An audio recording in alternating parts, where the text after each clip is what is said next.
Shanquella Robinson was the victim of a brutal murder, and yet there haven't been many updates or much coverage and all about it. Why is that? Are authorities trying to hide something? Are they being told to keep quiet? No one knew until the most recent development in the case. What is that? Let's find out. One friend, Nazir Wiggins, posted a video online in an effort to clear his name, according to the Neighborhood Talk, which reposted the video on Instagram.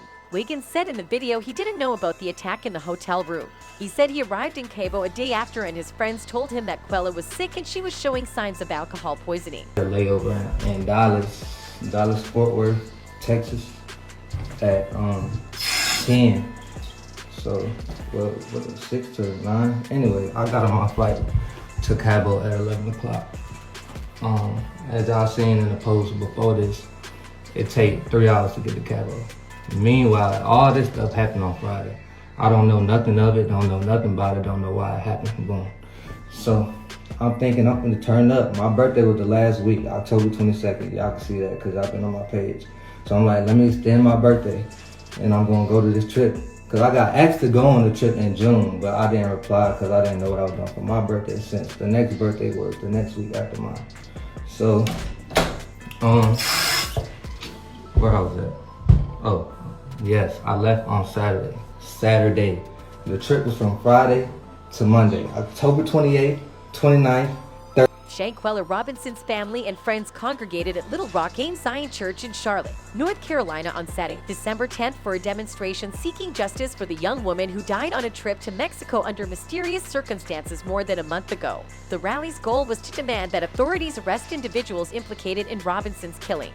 On October 29th, she died in a Mexican vacation property Robinson and a group of friends had rented. Although the group claimed she died of alcohol overdose, an autopsy eventually indicated she died from a severe spinal cord injury and a broken neck. Authorities in Mexico have issued an arrest warrant for Shanquella Robinson's killing. On November 29th, a Mexican prosecutor demanded the extradition of the person they believed was involved in Robinson's killing. The authorities have yet to divulge the person's name to the media, but many assume it is the person who got into a physical struggle with Robinson on Oct. 28 at a property in Mexico. Robinson, a 25-year-old hairstylist from Charlotte, died while celebrating someone's birthday in Cabo San Lucas with a group of friends. However, the outing quickly became violent when Robinson and another member of the group got into a brawl. A video released on social media shows Robinson getting punched in the head repeatedly and kicked in the head as well. The other members of the group stood by and did nothing to halt the brawl. "Get up, I'm tired of your ass," the woman yelled at Robinson.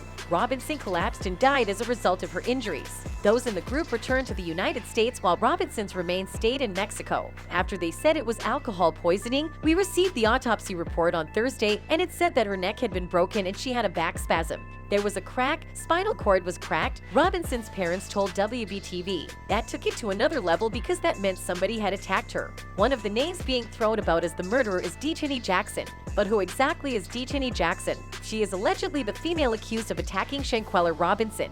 Robinson's name has been widely discussed online after a video of her shortly before her death went viral. Dejanay Jackson's position and what happened to her in Mexico must be examined promptly. Dejanay Jackson? Who is she? Shanquella Robinson is suspected of being assaulted by a woman with that name. Robinson's name has been widely discussed online after a video of her shortly before her death went viral. Dejanay Jackson's position and what happened to her in Mexico must be examined promptly. Dejanay Jackson boldly proclaims on her LinkedIn profile that she is an aspiring healthcare professional. She attended Winston-Salem State University, according to her profile. Dejanay is currently working for Blue Rhino in North Carolina's Frontier. Quella, can you at least fight back? A man can be heard saying in the footage, "At least something." As the second woman continues to strike Robinson in the face, Robinson can be seen sitting on the ground near a bed. The lady then knees Robinson in the head before punching her multiple times in the head while someone tells Robinson to get up.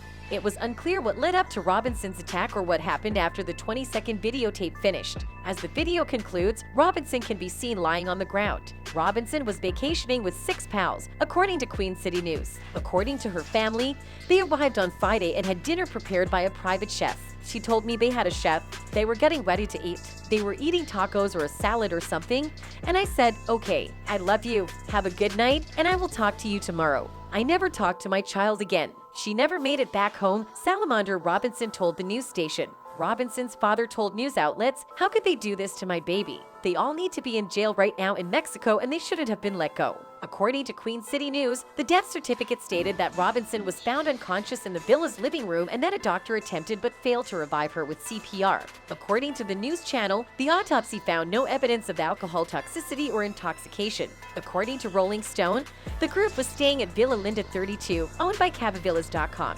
The company told Rolling Stone, according to an investigation conducted by local authorities in Baja California, "Sir, we are saddened to confirm the death of a traveler who visited the destination."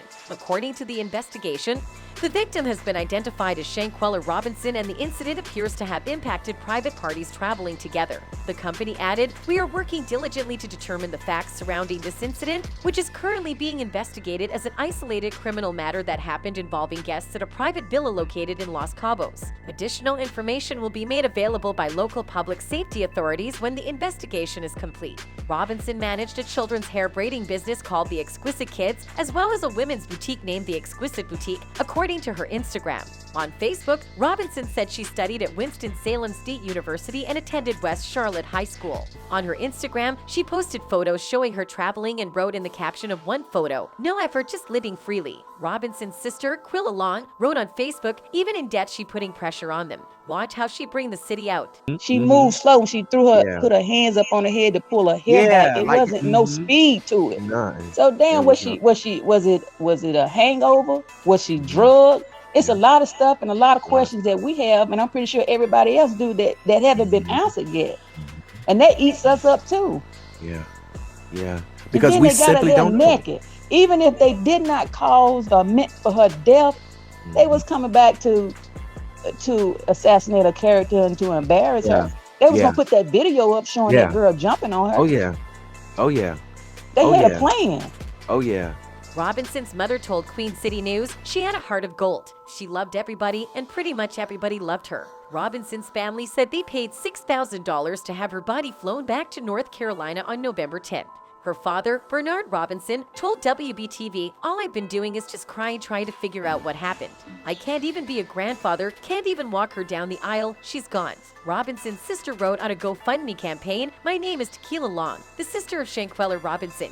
My beautiful sister #Shanquella Robinson recently went on a trip to Cabo, Mexico with people she believed were her friends. During this trip, she was found dead. Her associates claimed she died of alcohol poisoning, but the death certificate from the Mexican government contradicts this statement as it reveals a broken neck and cracked spine at a time of death, which is 15 minutes after she sustained these injuries. Mexican police asked the U.S. government last month to extradite one of their residents to face charges in the strange death of a tourist in Cabo San Lucas. According to experts, the U.S. may have no choice but to acquiesce, and while the extradition of an American citizen from the U.S. is unusual, it is not unheard of.